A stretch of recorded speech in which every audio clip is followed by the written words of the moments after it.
Here's a simple example too for retention. There's somebody I know, her mother passed away. Everyone knew that she was very close to her mother. Not even the HR rep said, "I'm sorry for your loss." Not her manager, nobody. So when she got back from bereavement, she gave her notice. Like, how do you not do that? That's why so many people are trying to start their own business too.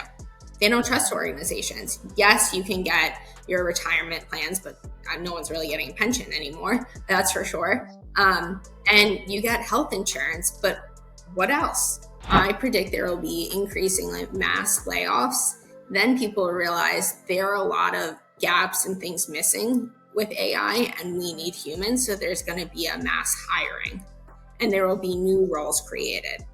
But the question is, again, what is the value proposition for employees? Yes, it's pay, all of that, but people also want purpose, especially the younger generations. People want to actually live, not just be on autopilot.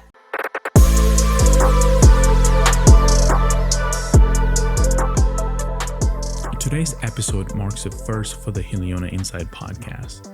Our very first virtual guest, joining us all the way from New York to help us close out our special 3-part series, The Manager Crises. Ashley Kera is a workplace strategist, leadership coach, and former manager of over 100 early career professionals. In this episode, we unpack what the data often misses and what real managers are actually facing on the ground. With a background in HR leadership, clinical psychology, and people-first strategy, Ashley brings a rare and practical lens to the conversation.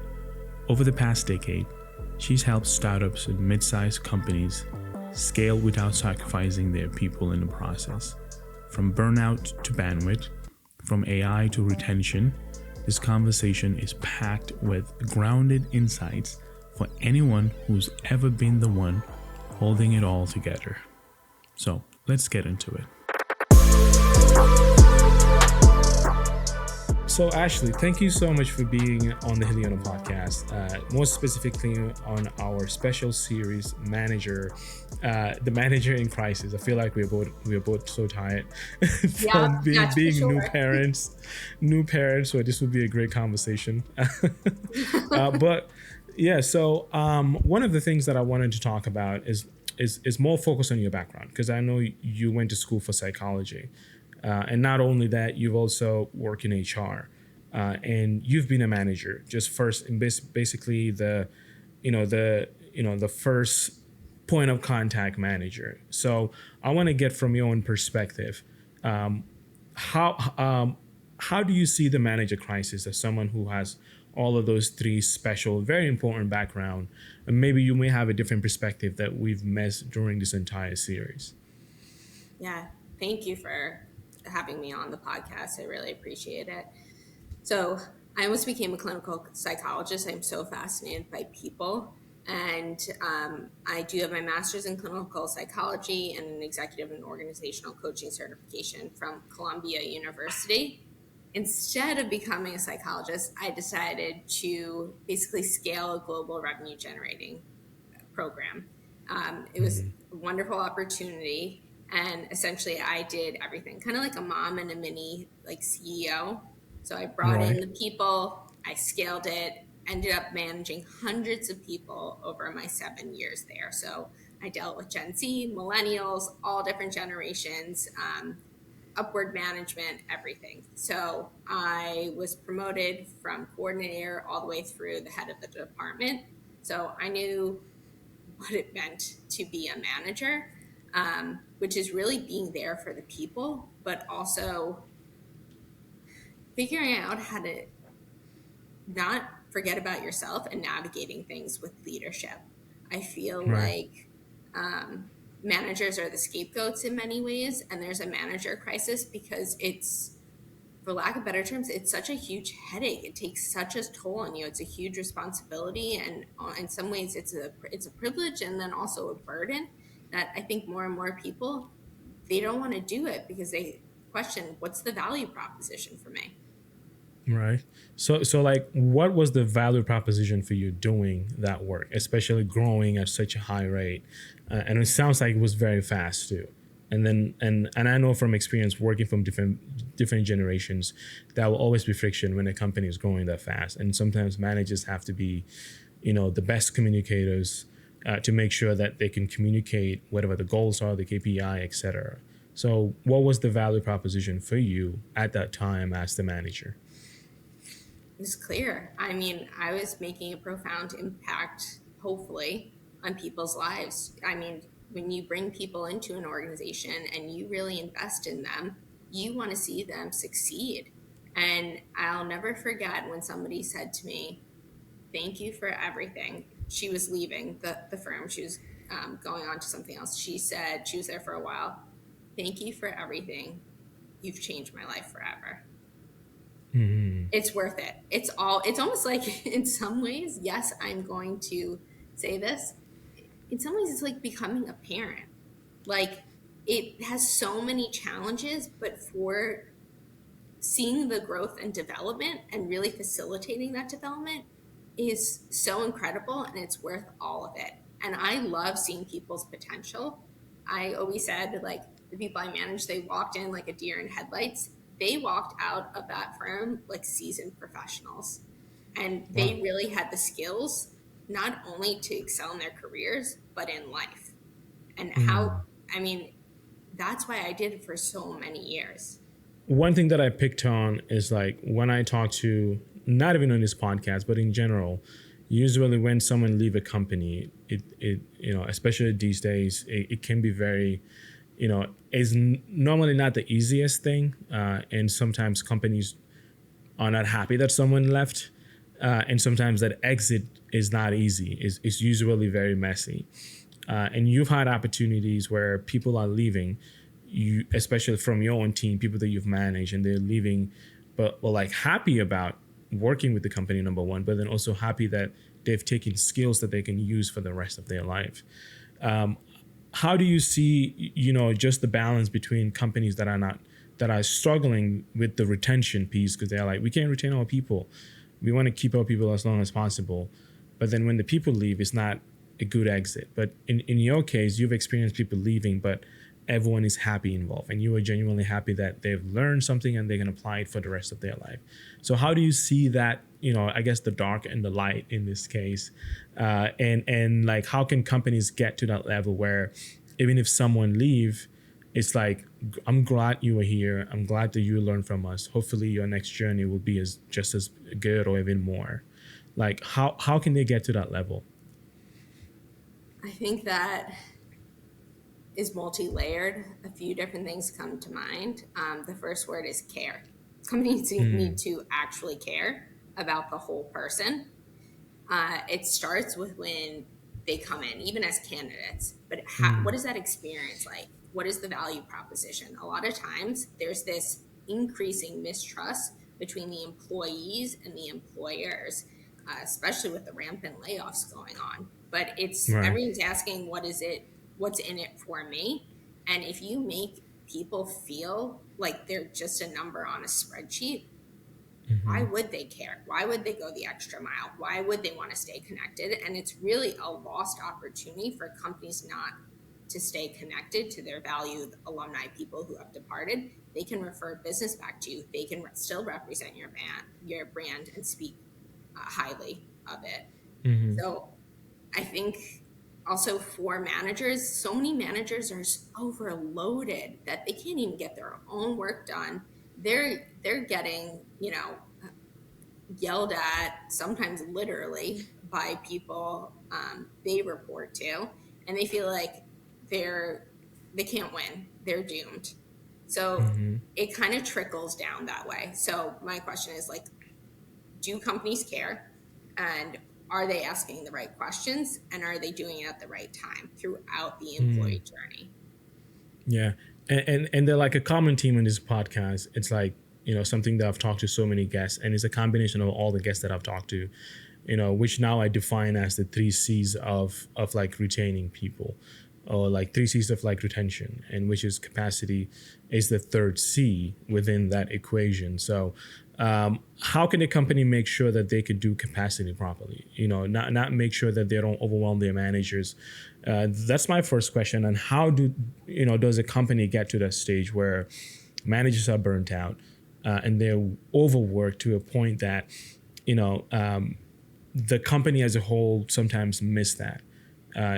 This could be a culture problem, but I want to know from your own experience, how do you see that play out in those two scenarios? Number one, meaning, like managers, how do they get to that position? And then how exactly does capacity look like within that scenario? Yeah. It starts with leadership. And when you have somebody start as a manager, they're excited. They want to prove Mm-hmm. themselves. They say they can handle it. So they keep taking more and more.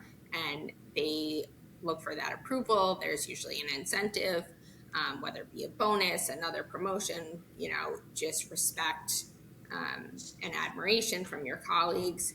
But there seems to be a lack of communication and a disconnect. So a lot of times I'm noticing in organizations, people don't really know what other people are doing. So they just say, I'm so busy, I'm so busy. And select people actually have visibility into what they're working on as well. Mm-hmm.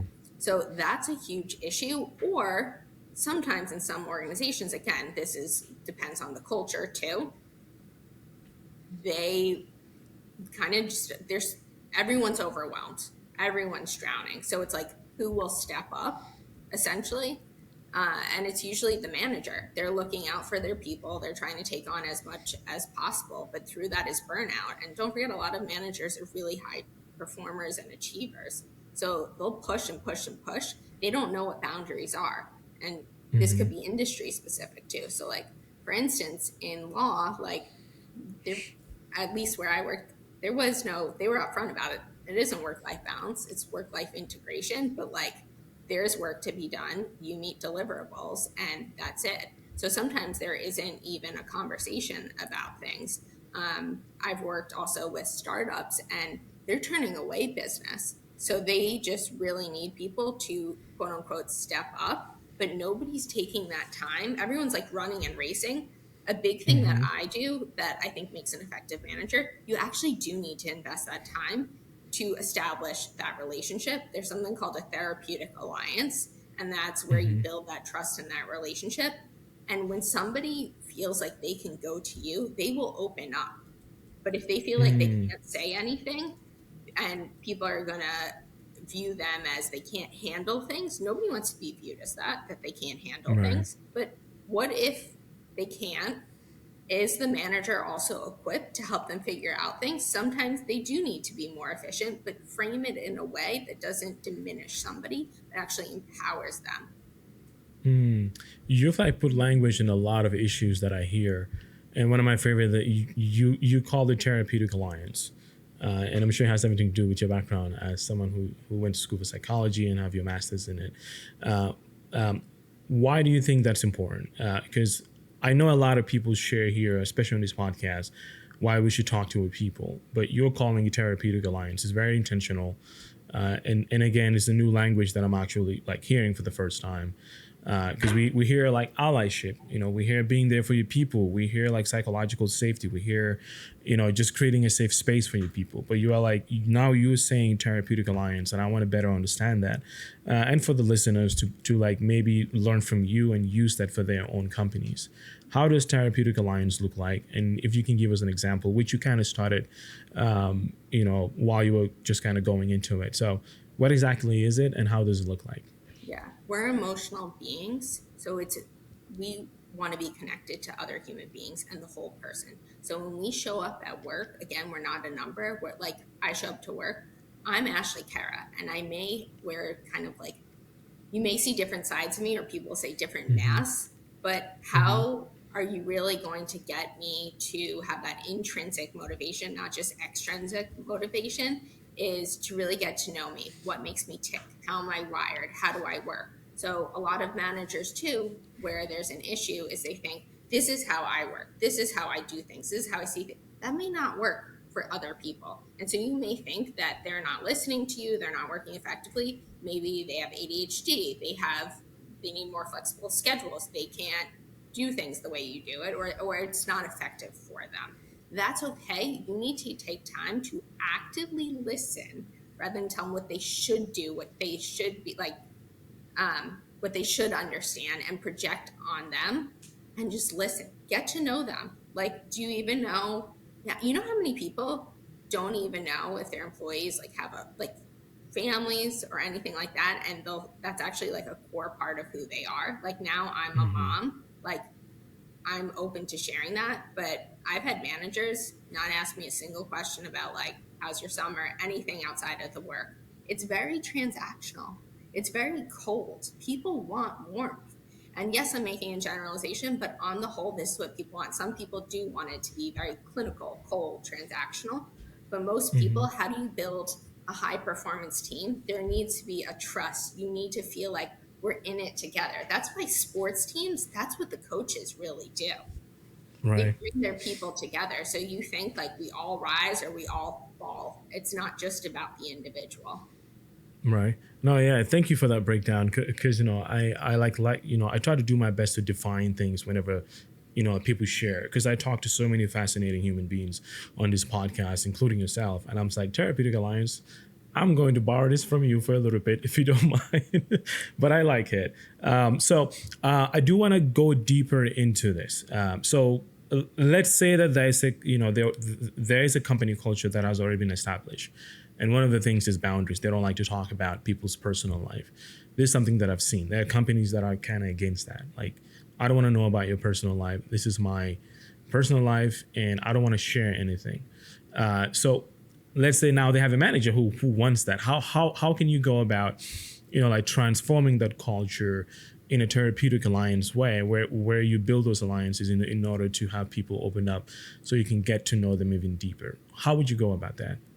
It really helps to understand people and what are you working with. So in certain companies and industries, it's rapidly changing. Look at LinkedIn. Like, what isn't appropriate to post on LinkedIn now? Yeah. I Okay. feel like I these see. days. But it's also knowing certain settings. You're Mm-hmm. not supposed to at a client meeting necessarily. You always need to be professional, and you need to exercise what I call common sense. But on the Mm-hmm. manager level, how do you get to know your people? It's understanding people. So for some, it's a one-on-one or it's a small group setting. So for maybe somebody's more of an introvert, they're a little quieter, they're a little skeptical, I don't trust it. Mm-hmm. Maybe you want to get them together with people you see they're hanging out with or they're working with closely, and you want to have a coffee chat. If you're in person, literally take your people out for food. Food is Mm-hmm. great to bond over. Right. That, or you actually schedule regular check-ins. So a lot of managers too that I've seen where they're ineffective is they only communicate with the people they're managing when they need something, and they don't Mm-hmm. even understand what someone does, their role. They'll just be like, "Oh, get me this," and they just share that. They copy and paste it, or they take credit to leadership. That's not what you Mm. do. But No. know their names, know what they do, and little by little, ask them questions. You'll also see, just to get to know them, not too invasive. Maybe what you do this weekend, like any favorite hobbies, like anything like that, some like low lift things. And little by little, you'll learn more and more about somebody, and you'll see how much they want to disclose. But you start to build that trust. And that's where they'll open up. That's where they'll go the extra mile and above and beyond. A lot of times, people aren't doing it for organizations, they're doing it for the rest of their team, the people they care about. We show up Mm. for people, not so much things. Right. Wow. I like that. I can see your background in psychology, how that's influencing the way you see things, especially the focus on human behavior and how caring about people can like turn out into actual productivity. Because like that's what one of like the biggest thing that I hear. I talk to a lot of software companies that are trying to boost productivity, and usually they will brand around care. But then when you look deeper into the hood, you see that maybe somewhere along the line they've lost that willingness to want to care for people, because they grow up too quickly, they got too big, and now KPIs are more important than people's feelings or whatever. And I want to talk to you about this concept because I do see it. And earlier, before we got on this call, you like touched on it as well. Like a little bit how a lot of leaders are kind of like getting a little bit soft in the workplace because they don't know what to do. They don't know how to go about, maybe just even having a voice in their own workplace. How do you see that play out? And then also, do you have any examples that you would like to share? This could be hypothetical, that like examples just based off of all your experience as a manager. But I'm curious to hear your own perspective. Yeah. There's a lot of fear and ambiguity. That's what I'm noticing across organizations. So we know basically every organization of all sizes, communication is a major issue. And that's where we get into trouble. People do not want to have difficult conversations. They're people pleasers. They don't want to ask stupid questions or look stupid. Hence the psychologically safe environment where you can ask whatever you want, as many questions as you want, and people aren't going to make you feel badly about it. But for a lot of founders, I'm noticing, and I'm actually noticing it's more men than women, which is interesting. They don't know what they can and cannot say anymore. And they really value their people, and they're walking on eggshells. And so they're telling managers, essentially, they feel more comfortable telling managers and select trusted people, essentially, like, you be the police, you figure it out. Right. That has happened to me in my career for sure. I think it's really, there's no simple solution because I see these founders and how much is on their plate and how much they're trying. And some of them so here's a scenario. 2 founders, they started a business, kind of mom and pop sort of style, and now they've grown tremendously and they'll continue to scale. The people that started with them, who supported with them, are no longer a fit for the organization, but they feel a loyalty. They don't want to terminate them, but they also don't know what to do with them. And now they're making a lot of money, but they really need to hire other people. So what do you do in that scenario? Unfortunately, there is a line, like, I'm human first, business is business. So it's figuring out how do you exit somebody in a way that's really helping them also figure out next steps if you care about them on a personal level. Right. Wow. Yeah, that's hard because I actually had a guest on this podcast where the whole conversation was about that, where, how do you go about humanely exiting someone who have been in a company for years and they kind of helped in a lot of ways to get the company where it needs to be. But now the company is way past even the founders' skills and what they can do in their capacity, and where now they have to bring in new people and have to fire pretty much everyone else. And one of the things that they shared was like they just equitized and gave them equity to make sure that even if they leave, they still have some ownership into that company. Which I like, but like in your own scenario, or like how would you go about that? Like, how do you go about letting go of? Let's say hypothetically, this is a 100-person company, and now it's 75% of the workforce. And I'm being as raw as possible.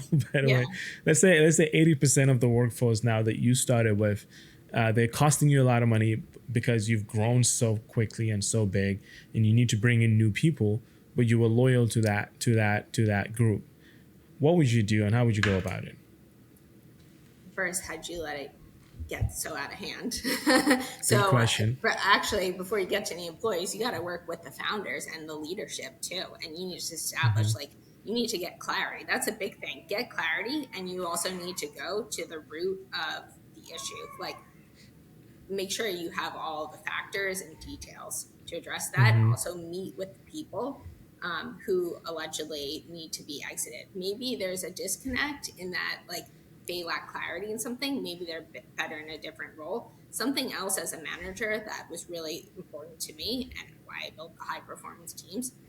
Do you recognize the strengths in people and what are the areas of improvement? But so many times organizations are focused on the weaknesses. What about the strengths and leveraging the strengths and bringing people together if you're working as a A lot of people don't know that. So, and also what drives the people too. We were talking about just onboarding and people exiting. Well, what do they want? If you don't have any career advancement opportunities and they're doing the same thing day in and day out, of course they're going to leave. Or if you don't even know like what they do and their value contributions and you don't recognize them, of course they're going to leave. So like, what are the mechanisms in place? Where are the best practices? So everything that I deal with, like you actually need to look, like context matters and you need to look at the details. But part of what I do when I work with organizations and founders and individuals, I see how they operate. How do you think? What do you want? Where are your blind spots? Where are you getting stuck? What are your patterns? What are your systems? How can we start to change that? It's not going to happen overnight, but like, what is the most strategic, and you use the word humane, like what is the way that can benefit the individuals and the organization? Wow. I just love the human aspect of just how you go about seeing such a big issue that I have seen. I genuinely don't know what to do with it.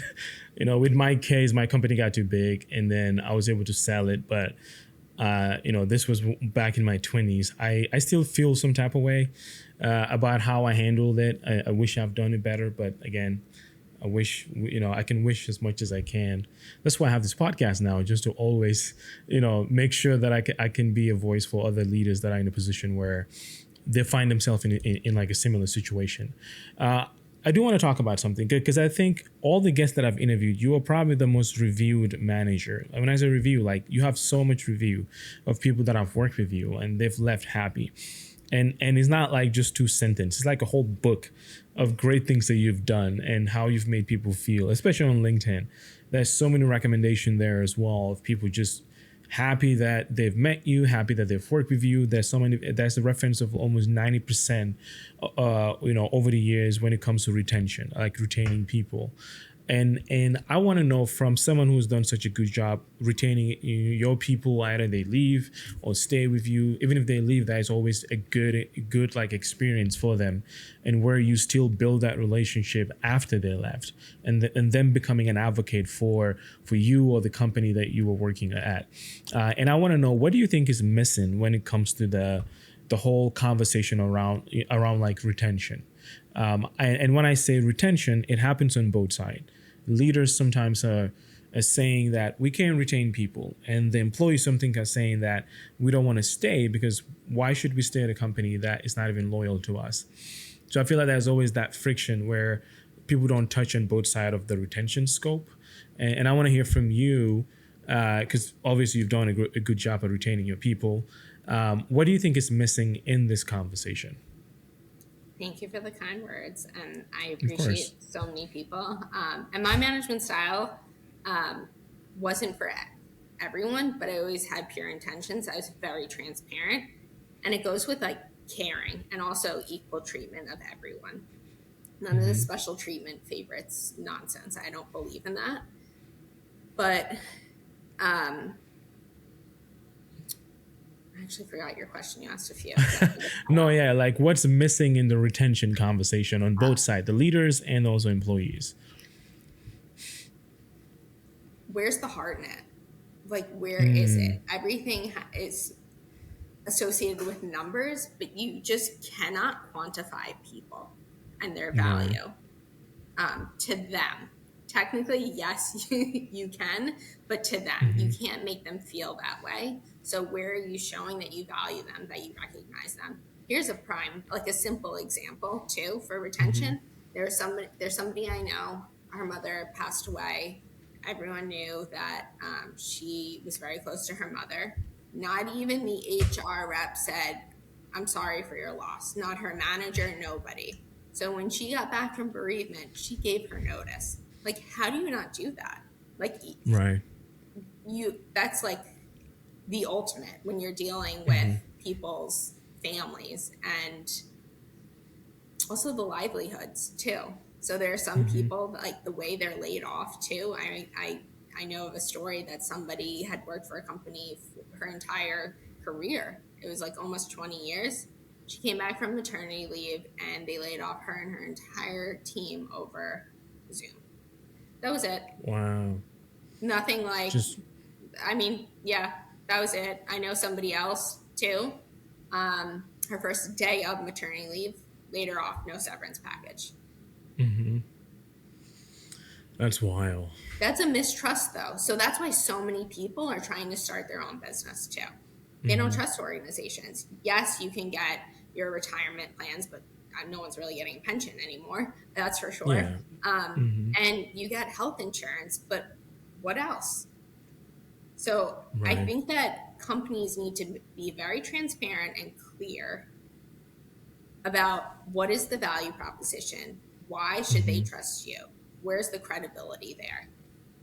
Invest in your people. Your people are your best recruiters too. Yep. Firsthand. Yeah. My best my people back then were my best, you know, like and I'm not trying to like be like, yeah, I got a great, system. I had a horrible system, but I think they just liked me, and back then I was so young that I made so many mistakes, but they were just out there just advocating on behalf of the company, which was amazing. But yeah, again, thank you for that, because again, like, retention has become such a huge conversation on this podcast, even to a point that the focus of Heliona now has been around that, just the 3 C's of retention that I mentioned earlier.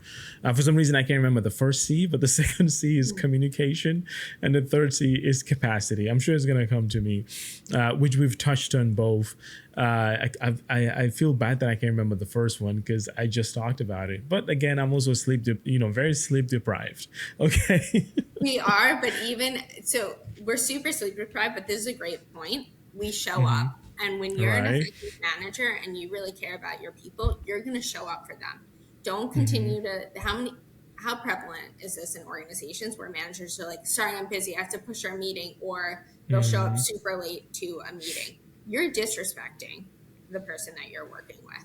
And also, a reminder to everyone, those people you're managing can one day be your boss or they Right. can help you out. So even just with networking, a lot of people are thinking, what's in it for me? What's in it for me? Where can you really support somebody else? Where can you give? It's not just about receiving. Huh.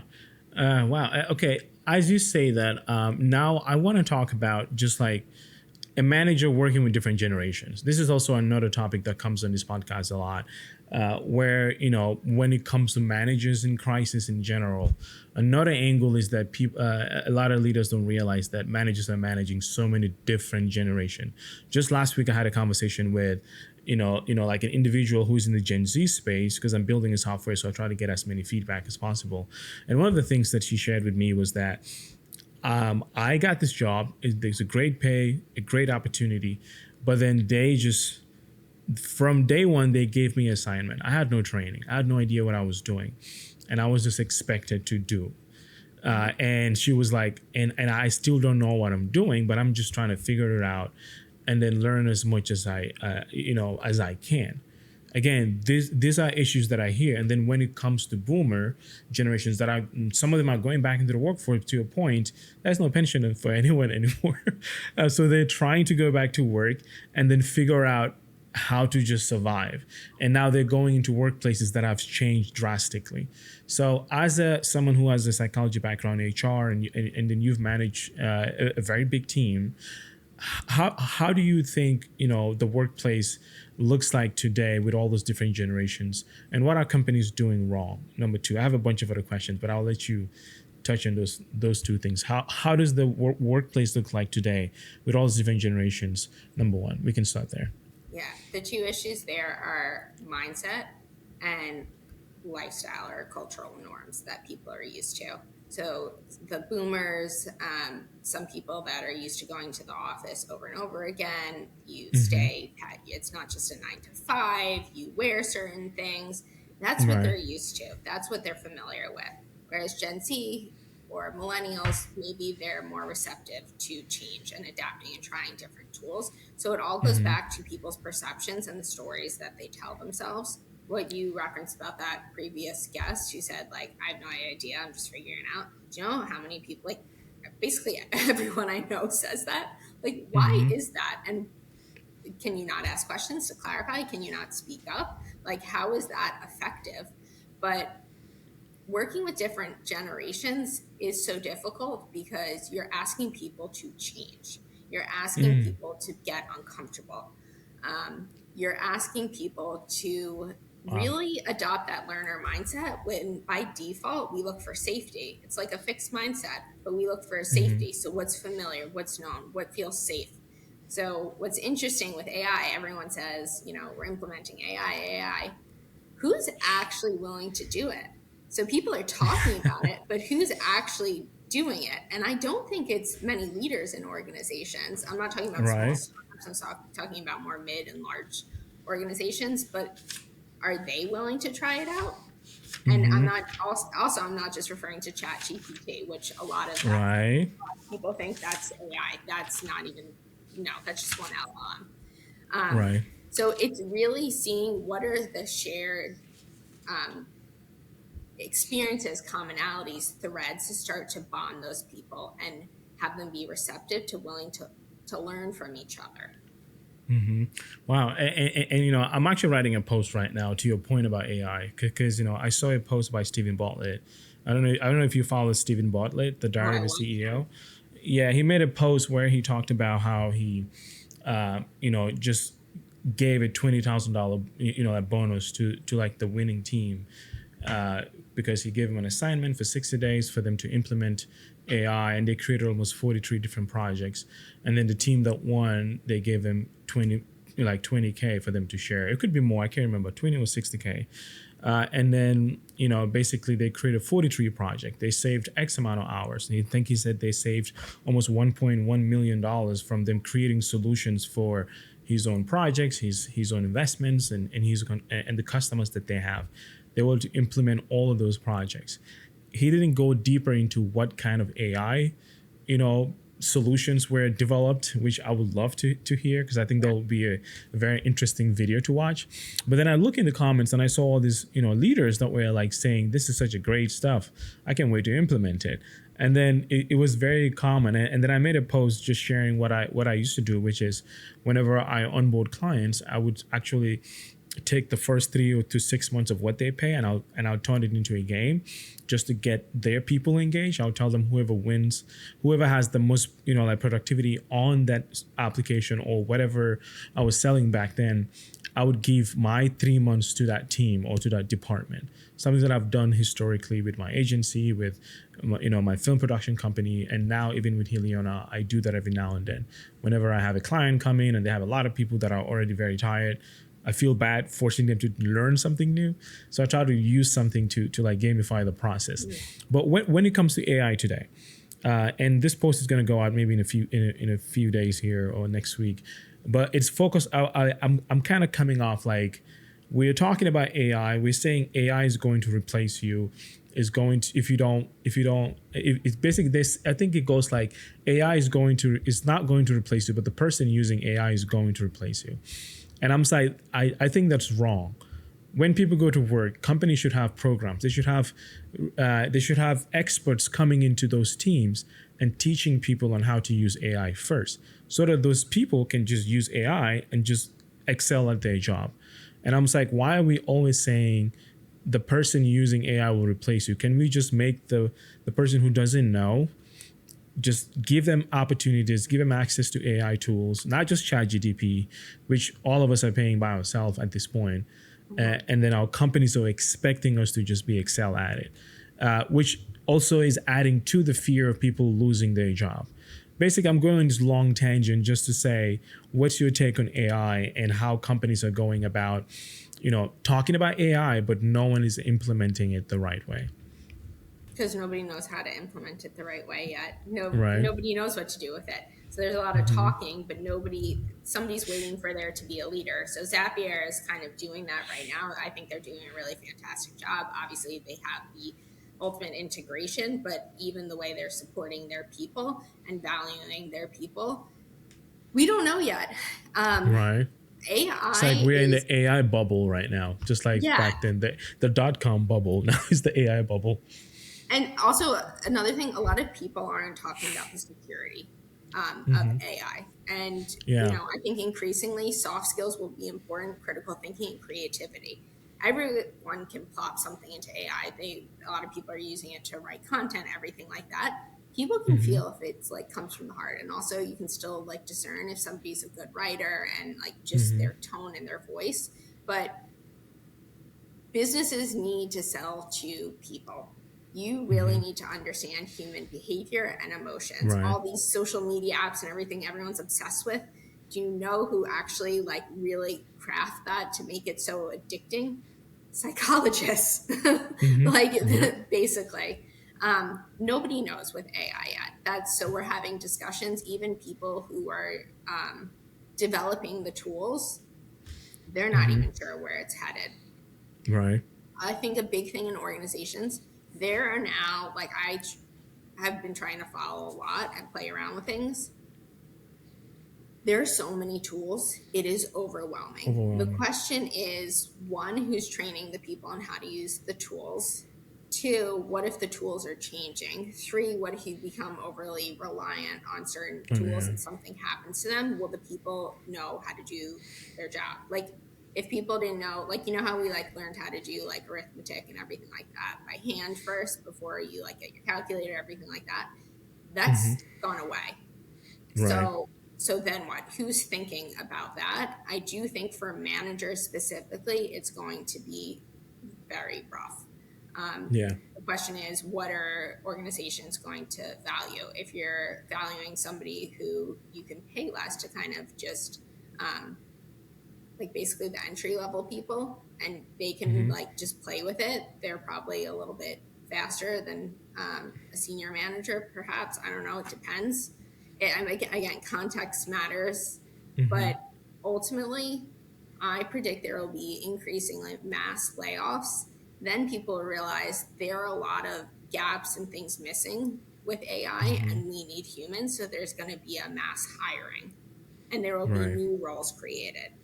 But the question is, again, what is the value proposition for employees? Yes, it's pay, all of that, but people also want purpose, especially the younger generations. People want to actually like live, not just be on autopilot. Right. No, like even to your point, that's a company that like, you know, when AI very quickly, they have everything AI. It's like a customer support company. I can't remember the name. But then a few months later, they actually went and back and hired everybody because they realized, oh crap, we actually need people, because they were having drop in just like signups, even though the AI was doing 700 calls, more than one individual, 700 times, 700x, which is insane. But then it's like people can tell, like, I'm talking to an AI. And then the reason why I brought up the AI conversation, it goes back to the capacity conversation that we've been having. You know, this whole series is about managers in crisis. And then now people, you know, like leaders are leaning to AI and basically expecting managers at this point to know. I've talked to a lot of managers that are like, oh, I need to figure out how to use AI. And it's like, I don't even know what AI I'm supposed to use.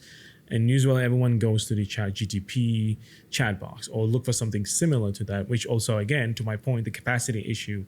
And you've done a good job just kind of talking about what that problem looks like, you know, how, you know, and I appreciate the prediction. I'm going to make sure in 5 years and come back and be like, you were right.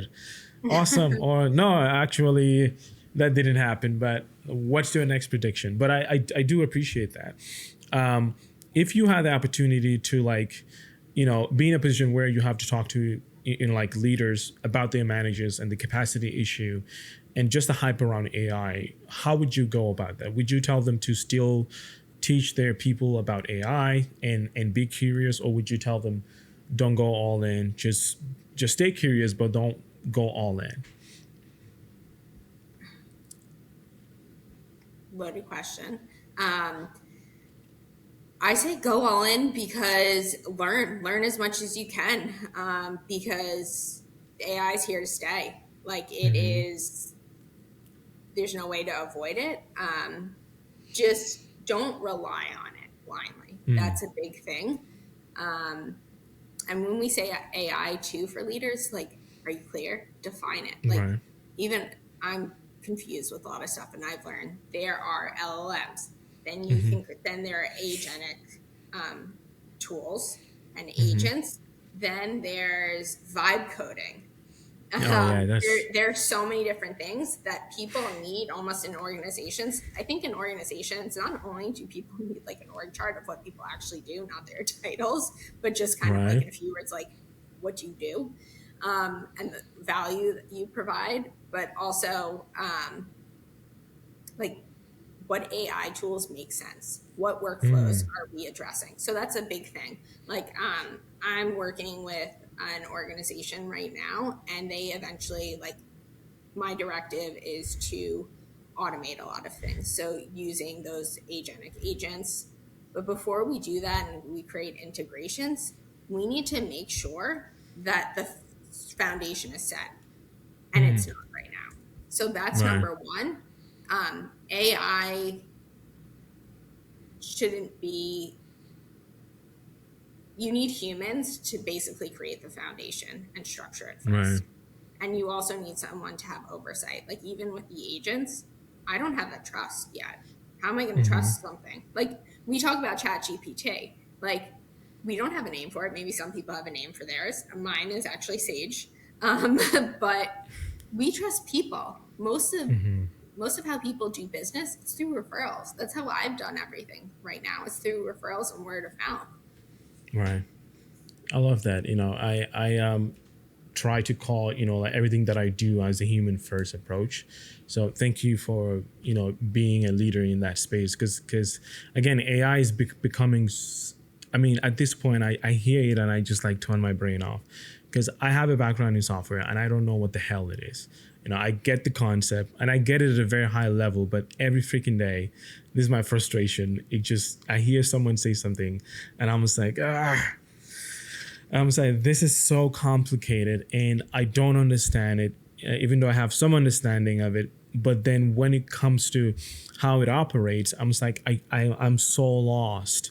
And this is me who worked in software in years. So it's like, it's like I'm trying not to become a fear, like monger, but it's just that it's just that sophisticated for a lot of developers at this level, because it's completely different from everything that we've done. Even though it may be easier for us to learn, but then the more you can learn something today and it's completely different in the next 24 hours. That's how fast it's going. And to me, that's scary. Like, as a developer, because we've always understand that, even back to, belief system, like the reason why I even believe there's a higher power is because of software. Like, computers think they are alive. They think they are their own individual being, but I have the option to just close it and it doesn't exist anymore. I can drop it in the water, but I'm not going to do that because I love the computer. But now there's a computer that is outside of that. It's outside of this box, and it's outside of the internet. That's scary to me. I apologize for going on a tangent, but it's such a complicated thing for me when I hear companies saying, we've introduced AI. I'm just like, you've opened so many privacy problems, like compliance issues, policies being fed, employees copy pasting, they're grabbing screenshots of your website or putting the link in ChatGPT. The moment you do that, it automatically has access not only on your website, now it can crawl to your servers. Like, this is, it's crazy. Oh, agree. And I don't know how that happens. Not enough people are talking about it, but when I say go all in, I mean, it's a slippery slope, but start actually devising a plan. What is your strategy? Yeah. And you need to be adaptable and be ready to pivot. But to say this is not how we're operating, it's a lost opportunity. Let me take a law firm, for example. So oh my gosh, yes. You'll do, a lot of it's on billable hour model, right?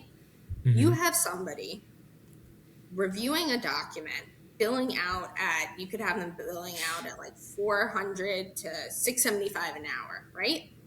If you have a machine that can do that in like less than a minute, why wouldn't you use that for efficiency? Right. Now, you still need human oversight over that, but what else could humans be doing? So, like, I'll create templates, or I'll prompt like a platform. I've been trying Manus AI. I think it could use room for improvement. It's very slow, but to help me create templates and save me a lot of manual work. That's great. However, including some information that is confidential and sensitive, I never would. And for anybody listening, never put your like bank account information and social security and all of that into Oh an yeah, AI people. platform. Yeah. You don't know, but a lot of people are discussing it and they're choosing sides. It's not about choosing sides. It's learning to like live in that gray area and like explore with a learner mindset. Something else that's just happening generally when we're talking about people, a lot of people right now are not doing so well. Increasingly, they will not do well with AI because if you take their jobs, you take their purpose, they're lost, confused, they don't feel safe. A lot of people are in this liminal space. And so that's when there are a lot of transitions and changes happening. And sometimes it's Right. compounded. So it's a layoff, it's a loss of a loved one, a birth, whatever it may be. It's overwhelming for people. People are going to AI as their therapist, as their coach, as their everything to advise them and tell them what to do. What people need most is to connect to other human beings. So another prediction is that with AI, one, will actually get busier. Right. Exactly. That and we'll return to simplicity. I think there will be an increasing demand for community, for simple connection. Like how many of us are really like, I was just thinking about this earlier today with my own family growing up. Like we had Sunday night dinner every Sunday. We wouldn't miss it. And I was just thinking about that. I wonder how many families really still do that. People are just glued to their phones, to their AI tool. Like that shouldn't be the case. That's not what life is about. That's not what work is about. But people also need to take ownership and figure out like answer the question, who am I? What do I Right. want? Where can I add the most value? What problems do I solve? Who do I want to work with? Indeed.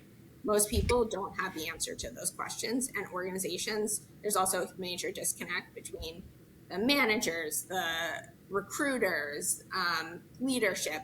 Nobody wants to like say like, I don't know what's going on. Let's like sit down, clarify things, and not just like talk, but like actually start to make progress. People want to immediately in general in this world get to the finish line. Nobody has patience anymore, but progress is about consistency, and people aren't looking for that. Right. Wow. I love that. Progress is about consistency. Hopefully AI doesn't steal that. I'm just saying. I mean, it probably does. I mean, but yeah. it's to be determined, but like, you have to lean into it is my take. But also you need to think about what you're using it for and how. There are people, I wrote a post about how people are developing like romantic relationships. It's a simulation of empathy. AI is not your friend. It is a tool. That's what it's supposed to be. Eventually, I'm forgetting the word.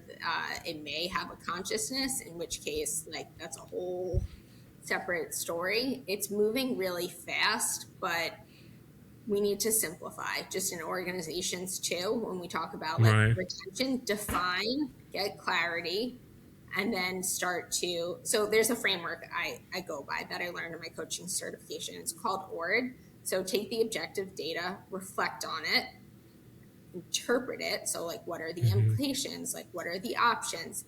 Then decide, what are you going to do? That's how you start making progress and get unstuck. Wow. I love that. Wow. Huh. I would love for you to share that, with us, if you don't mind. Just go deeper into what exactly does that look like. Just your own framework, if you're open to it. Yeah, because I think that's very important. Columbia University is the coaching certification, so it's not mine. You gotta give credit. Okay, Columbia University. We're having Columbia level education today, so I should pull out my huge binder of stuff. It had a lot of rich stuff in it, but like that's how I operate, through objective, reflective, interpretive, decisional, the ORD framework.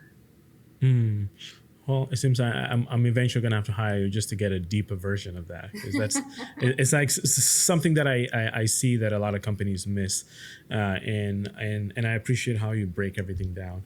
I know we're getting to the end of this, and I appreciate you for taking this on, because I know we both have newborns, so I'm sure your attention is needed here very soon as well. But as we close out this conversation, what does the future of just HR looks like? Because I know with the AI conversation that as a developer, I look at HR and I see a lot of areas that would probably get automated here very, very quickly. And there's so many tools that are being introduced, and I know there'll be a compliance problem that we have to deal with, maybe even on a policy level, where eventually a big company in the HR space may want to step up and then want to introduce some policy just to make sure that they're protected. Which, when you look down, all the other companies that don't have that reach will probably get impacted. But I do want to get on just the impacts of AI and for the future of HR as a whole. Like, what do you have to say about that? I think it's also defining HR. So there's HR, there's people operations, just defining it. So traditional HR that's dealing more with like payroll, benefits, policies and procedures. And then people operations is like, that's really more of what I do. It's like people strategy. How do we, optimize people performance, culture, retention, all of that. So I think the future is more about the strategy rather than just, I don't know, AI can probably do payroll with somebody like overseeing it, but like, how are you really optimizing your people? And I think also those in the people space will need to know, understand the business better and workflows and which tools to implement, but teaching really those soft skills, critical thinking, creating pathways for people to really advance and innovate for the business. But it's to be seen, but I think that they're in many ways going to serve as the coach to guide people and leaders about how to really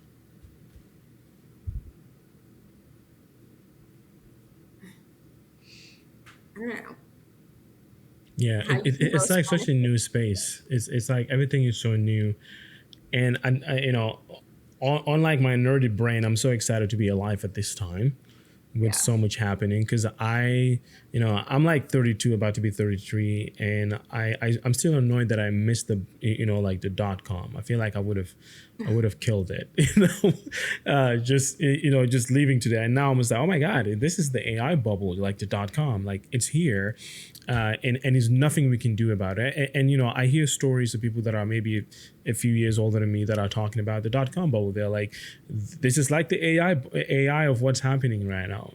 A lot of people were afraid and they refused to get on the internet, and most of those like businesses are gone, and the ones that started earlier have been around and they're stronger than ever.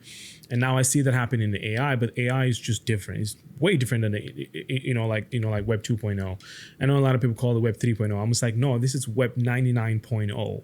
Like, this is different. It's like the consciousness, like element of it, which I hear people like, we've reached AGI. I'm just like, we haven't even reached AGI, and the things that AI can do, just artificial generative intelligence, like that's a whole different level. It's like what we see on TV, like the Jarvis and all of that.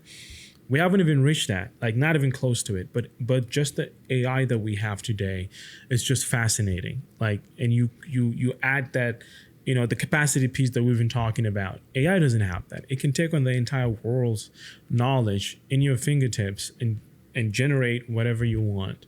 To me, that's scary. And I know managers are going to get that impact. It's adding more work to their table, meaning more capacity issues. And I just remembered the first C, which is clarity. Clarity, communication, and capacity, which we've talked and we've like touched on here. But yeah, is there anything that you want to add on the future of work? Not even AI, but just in general, for the HR people space and also psychology space as well, because I know those are the three areas that you've worked in for the past pretty much your entire career. So I want to hear just another take from you on another prediction. What, with those three spaces, do you have any input as how the future of work would look like? I think in many ways it's to be seen. And how will AI change it? Will it be as quickly as we all think, or more slowly? I think the biggest thing is individuals and organizations need to get crystal clear about what they want. Organizations, it's always about the bottom line. Think beyond that. What are your values? What are you thinking about in the present and the future? How are you going to scale? Stop being so reactive, be proactive, and also determine like, who do you want working with your organization?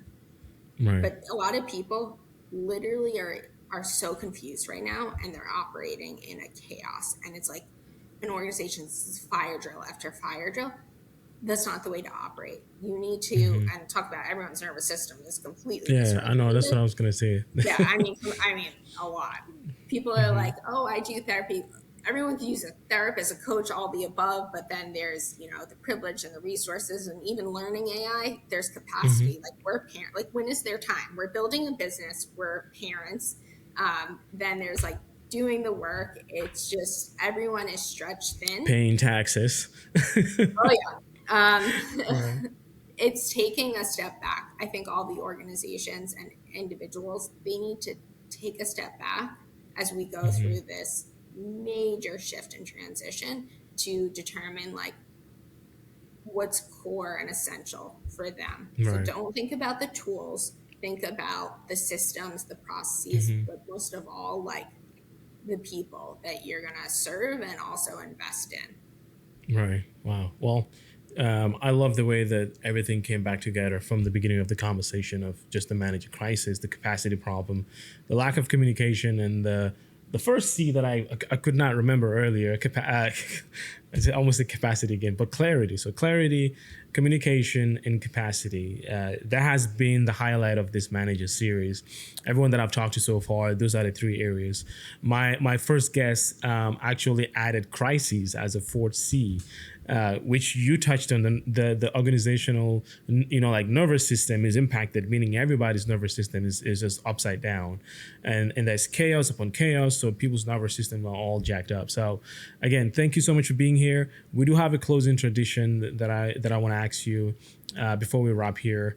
After everything that we've talked about at this moment, before you even got on the show, how is your spirit at this moment right now? I am so tired, but I'm feeling really content. I don't believe in happiness. That's like a fleeting state. But I am feeling really excited.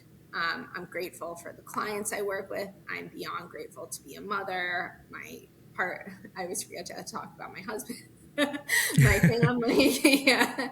And I think I'm really adopting this learner mindset, and I'm learning to really sit in the discomfort and step into the fear.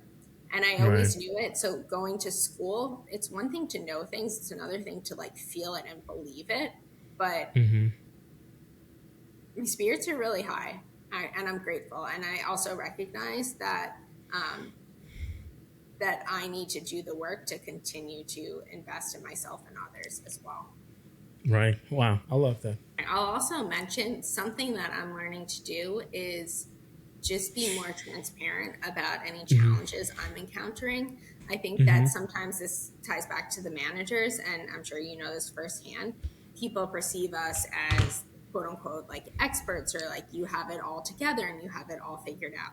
No, this life thing is hard. I'm figuring it out as we go largely. But my ultimate driver, what intrinsically motivates me, is to really help people realize their potential, get unstuck, and move from where they are to where they want to be, to live an abundant life aligned with their values. And career is such a huge component of that.